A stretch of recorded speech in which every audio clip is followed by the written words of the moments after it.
కేసీఆర్ సీఎంగా కొనసాగిన సమయంలో గోదావరి నిండు కుండలా ఉండేదని, కాంగ్రెస్ సర్కార్ గద్దెనెక్కిన తర్వాత నిండు కుండలా ఉన్న గోదావరి ఎడారిలా మారిందని రామగుండం మాజీ ఎమ్మెల్యే కోరుకంటి చంద్ర అన్నారు.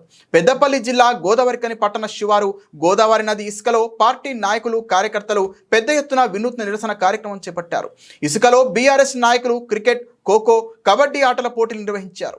గలగలా పారే గోదావరి నది కాంగ్రెస్ పాలనలో ఎడారిగా మారిందని ఆయన ఎద్దేవా చేశారు. ఈ సందర్భంగా మాట్లాడుతూ రైతులకు, ప్రజలకు సాగు, తాగునీరు అందక ఇబ్బందులు పడుతున్నారని అన్నారు.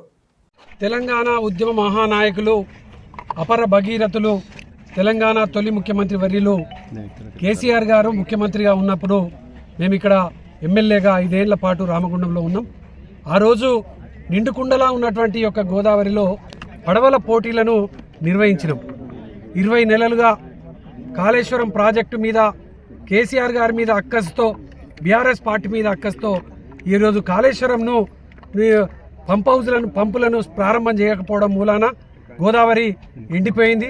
ఈ ఎండిపోయినటువంటి గోదావరిలో ఇలా మేమంతా కూడా కబడ్డీ పోటీలు, క్రికెట్ పోటీలు, అదేవిధంగా ఖోఖో పోటీలను ఇలా నిర్వహించుకోవడం జరుగుతూ ఉన్నది. ఈ యొక్క ప్రభుత్వానికి కనువిప్పు కావాలని గతంలో పాదయాత్ర చేసినాం. ఈ ప్రాంతం అంతా కూడా ఎడారిగా మారుతున్నది.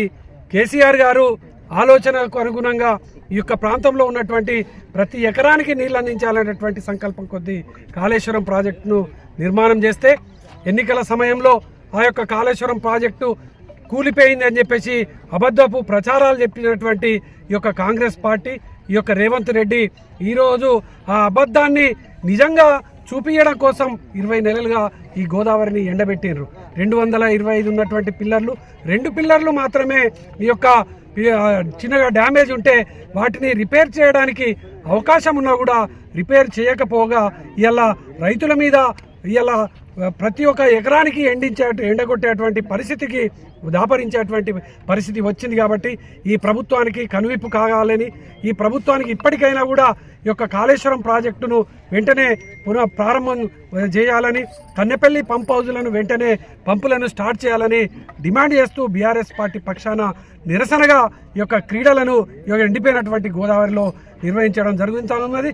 రేవంత్ రెడ్డి ముఖ్యమంత్రి గారు ఇప్పటికైనా మీరు రైతుల మీద, బీఆర్ఎస్ పార్టీ మీద, కేసీఆర్ గారి మీద కోపం ఉంటే ఉండవచ్చు గాక, మీరు రైతులు మీకు ఏం చేసిండ్రు? రైతుల మీద మీకు కోపం ఎందుకు? ఇలా ఎండిపోయేటువంటి పరిస్థితి ఉన్నది. ఇప్పటికీ వర్షాకాలం 50% కంప్లీట్ అయిపోయింది. ఇప్పటికే గోదావరిలో నీళ్లు లేవు. ప్రాణహిత ద్వారా వచ్చేటువంటి నీళ్లు 1,48,000 క్యూసెక్కులు ప్రతిరోజు సముద్రంలో కలుస్తూ ఉన్నాయి. వాటినన్నా మీరు వెంటనే ఈ యొక్క తెలంగాణ ప్రాంతంలో ఉన్నటువంటి రైతాంగానికి ఇవ్వాలని ఈ సందర్భంగా మేము డిమాండ్ చేస్తూ ఉన్నాం.